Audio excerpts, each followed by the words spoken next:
wonderful to see so many familiar faces out there.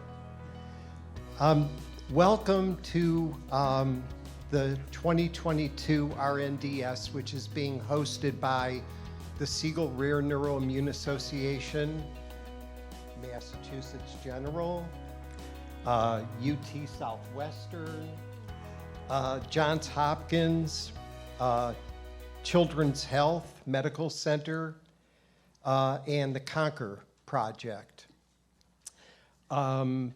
This is truly a collaborative effort, as is almost everything that our association does. I also want to thank the sponsors who have made this symposium possible. Alexion, Genentech, and Horizon. Thank you so much for your support. This is such a critical endeavor for our community, and we appreciate your involvement and your support in all of this. And I would also like to thank our partners, the Guthrie-Jackson Foundation, the MOG Project, and the Samira Foundation. When Pauline and I first got the association going, which in those days was the Transverse Myelitis Association, because in 1994 we only knew about transverse myelitis.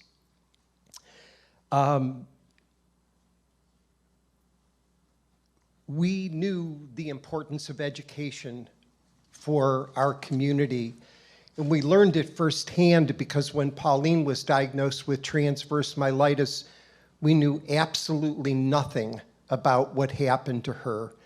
I can remember very vividly going to the medical library at Ohio State University because there was no internet in 1994, and looking up transverse myelitis, and I was totally freaked out because there was so little available to explain what transverse myelitis was, even though that diagnosis had existed for 100 years. There was so little in the medical literature, and there was absolutely nothing for a person who had transverse myelitis. And we knew that education was going to be a critical component of the work that the association was going to do.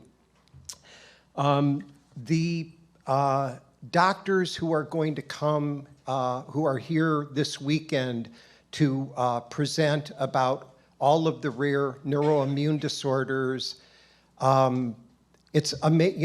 are so grateful that they donate their time to helping to educate the people of our community, but we are most grateful for the fact that they are devoting their careers to doing the research on these disorders and offering clinical care, the best clinical care possible to our community. And to all of you, we are so grateful for your involvement with our community. I also want to take a minute to thank our staff for all of the work that they have done to put on this program. This takes so much time and effort to put together, from figuring out the agenda to working through all of the logistics. Fortunately, I don't have to do this anymore. But I know how much work is involved because I used to be involved in the day-to-day planning of these things. So if you're staff, please raise your hand and be recognized for all of the tremendous work.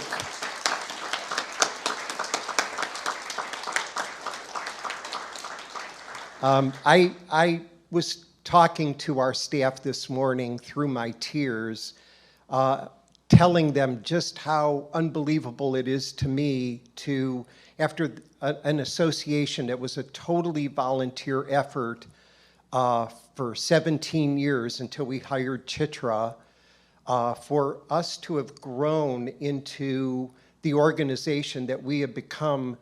I told them they would have to be at my kitchen table with me and Pauline and my mother and father stuffing newsletters into envelopes to really appreciate where we have gone in the history of our organization. It's really been quite miraculous, and I'm grateful for the work that you guys do every single day. We are so blessed to have you doing this work, and for all of what you give to this organization, and most importantly to the people in this community.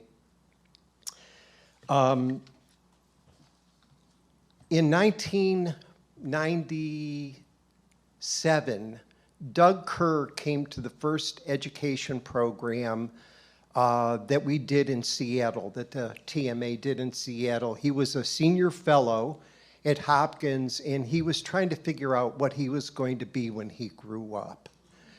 After that symposium, he was so touched by the people who attended that meeting, and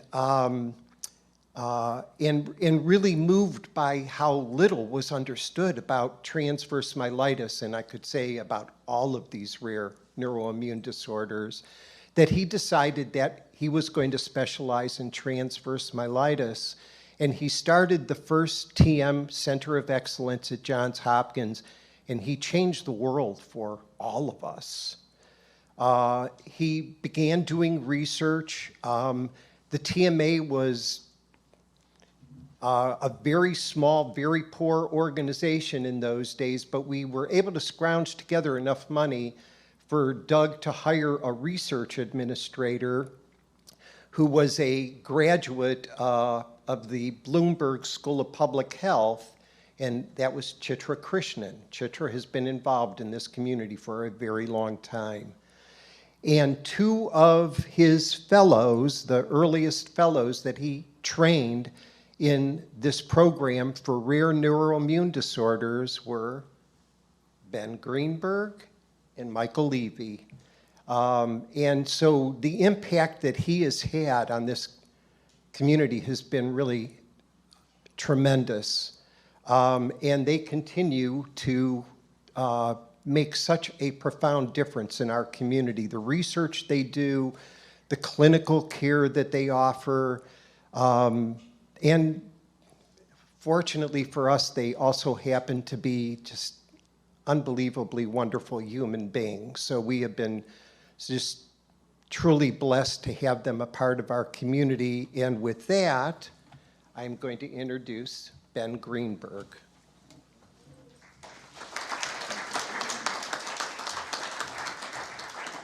Thank you, Sandy. To the staff and the SRNA for the organization and the invitation to be here today. I thought I'd start by clearing a few things up and pointing out a few things.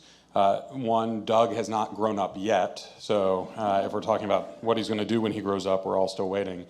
And I also thought it was great, the description of stuffing envelopes. Some people will ask, what are envelopes? So when the TMA started, there was only mail, there wasn't email, and things changed dramatically. Then when people would get diagnosed, they would literally call Sandy's home phone. There was no online portal to enter your information or send a text.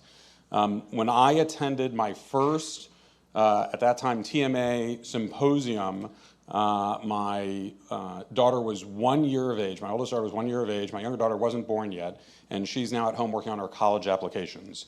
So it's been an interesting existence. And this was all black when I started, and somewhere around age 12 for Rebecca, this started going gray. So it's great to be here, and it's great to see the evolution from the Transverse Myelitis Association to the Siegel Rare Neuroimmune Association. And it's important to note the name change wasn't just about honoring the founders, Pauline and Sandy, and all the work they did. It was something that the board struggled with for years in recognition that the organization that started off focusing on one rare disease rapidly grew to a community for multiple rare disease individuals and families affected. And the mantra of the organization was, there's a lot that we can learn from each other regardless of the letters that come with our diagnosis. So this alphabet soup of TM, MOG, NMO, ADEM, AFM, on and on and on and on and on, there is a tendency for all of us to crave and want our own identities as patient groups and as patient organizations and advocacy groups. And Sandy and Pauline hung fiercely to the belief that there was something to be gained by a bigger tent community of putting these different individuals together. And for those of you in the room who started off with one diagnosis and then flipped, you would have had to go from patient organization to patient organization. And the idea here is a recognition that things are fluid. And the panel discussion we're going to have when we launch in a moment is really going to highlight the unique aspects of what we have all experienced with different diagnoses and the commonalities that we've all experienced with these different diagnoses. I too wanted to thank the organizing groups, not Mass General, but everybody else. The sponsors who were listed are partners in corporate America, as well as Kennedy Krieger Institute, which helps support today. We are very grateful for creating an environment where we can all come together, and it's very much appreciated.